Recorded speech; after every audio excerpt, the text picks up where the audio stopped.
Kumusta mga brad? Isa-isayin natin ang mga nakakakilabot na bagay na natagpuan sa ilalim ng karagatan. Kung bago ka lang sa aking channel, huwag kalimutang i-click ang subscribe button at notification bell para updated ka sa mga kwento at trivia na gaya nito. Let's go! Maraming tao ang nais i-explore ang bawat sulok ng daigdig, kabilang na ang napakalawak na karagatan. 70% ng ating Earth surface ay kinocover ng tubig dagat. Gayunpaman, hindi na nakakagulat na maraming natatagpuan sa ilalim nito na kakaiba at nakakakilabot na mga bagay. Ngayon, isa-isay natin ang makapanindig balahibong mga bagay na natagpuan sa ilalim ng dagat. The Lost City. Na-discover ng mga archaeologists ang Lost City ng Egypt sa ilalim ng karagatan. Natagpuan nito sa baybayin ng Alexandria, Egypt noong taong 2000 at mula noon ay naging subject na ito ng regular excavations. Dito napag-alaman na ang natagpuan ay ang City of Heraklion na kilalang alamat at pinaniniwalaang lugar o city na binisita ni Paris at Helen of Troy. Ilang beses din itong binanggit ng iba't ibang ancient historians tulad ni Diodorus at Herodotus na ang city na ito ay lumubog 1,200 years ago, kabilang ang mga lost treasures na kalaunan ay natagpuan sa baybayin ng Alexandria, Egypt. May mga natagpuan din ditong malalaking estatwang bato na may nakaukit na ancient Greek at Egyptian inscriptions. Dose-dose ng barko, gold coins, bronze statues at marami pang iba. Eyeball. Sa isang beach usually makakita tayo ng mga seashells. Pero noong October 2012 sa Pompano Beach na matatagpuan sa South Florida, may isang lalaki na nakita ng isang malaking eyeball habang naglalakad-lakad dito. Kaya malaking palaisipan sa mga tao kung anong klaseng nilalang ang pinagmulan nito. Sinasabi ng iba na eyeball ito ng malaking halimaw sa ilalim ng dagat, pero pinabulaanan nito ng Florida authorities. Ayon sa kanila, common na makikita ang swordfish sa baybayin ng South Florida.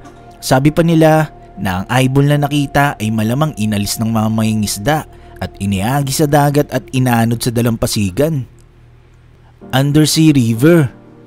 Kung iisipin paano magkakaroon ng ilog sa ilalim ng dagat, well, ang mga deep sea divers ay na-discover ang underwater river na tinatawag na Cenote Angelita na matatagpuan sa Yucatan Peninsula, Mexico.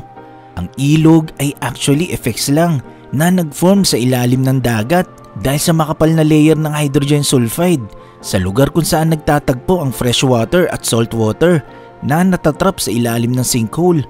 Kung titignan ng ibabaw ng surface, parang normal lang ang itsura nito. Pero pag nag-dive ka na rito sa ilalim ng 30 meters, dito mo na makikita ang tila makapal na hamog na nagbibigay ng effects na itsurang ilog. May mga sanga pa ng kahoy sa paligid nito na lalong nagbibigay ganda sa effects sa natural view nito.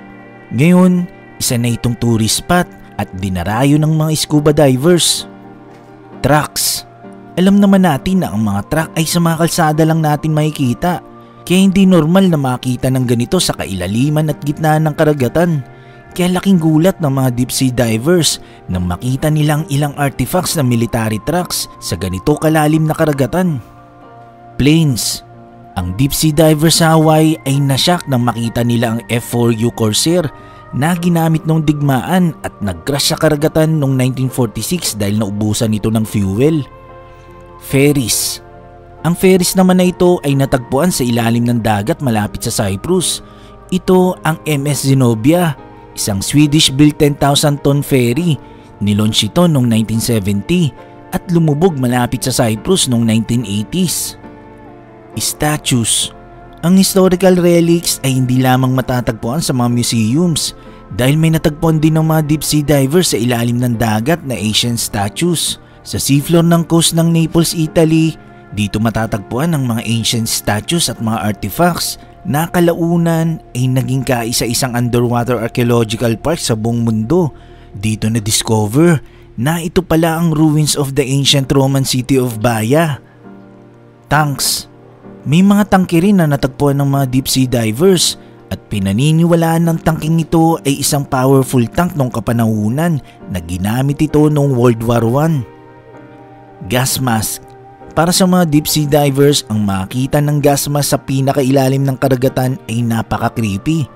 Ang gas mask ay ginamit noong World War bilang proteksyon laban sa chemical at biological weapon, kaya nakakagulat na may matatagpuan na ganitong bagay sa ilalim ng dagat. Titanic. Ang lumubog na kilalang kilala na barkong Titanic ay hindi agad-agad na na-recover. Lumubog ang Titanic noong April 14, 1912. Pero na-discover lang ito noong September 1985 sa kalaliman ng Atlantic Ocean. Halos 73 years pa lumipas bago ito natagpuan mula nung ito'y lumubog. Lumubog na submarine. Alam naman natin na ang submarine ay umaandar na nakalubog sa dagat. Pero ang nakita ng mga deep sea divers sa ilalim ng dagat ay relics ng submarine na pinaniniwalaang pinalubog nung nagdaang digmaang pandaigdigan. Giant oarfish. Ang giant oarfish ang isa sa pinaka-weird na nilalang na nabubuhay sa karagatan. Ang oarfish ay kayang humaba na singhaba ng school bus. Meron nitong makinang na kulay na silver na balat. Bihirang-bihira lang itong makikitang lumalangoy sa bandang ibabaw ng tubig. Madalas, pinagkakamalan nitong sea serpent o mythical creature na dragon sa ilalim ng dagat. Ang kakaibang itsura nito ang nagpapamisteryoso sa nilalang na ito.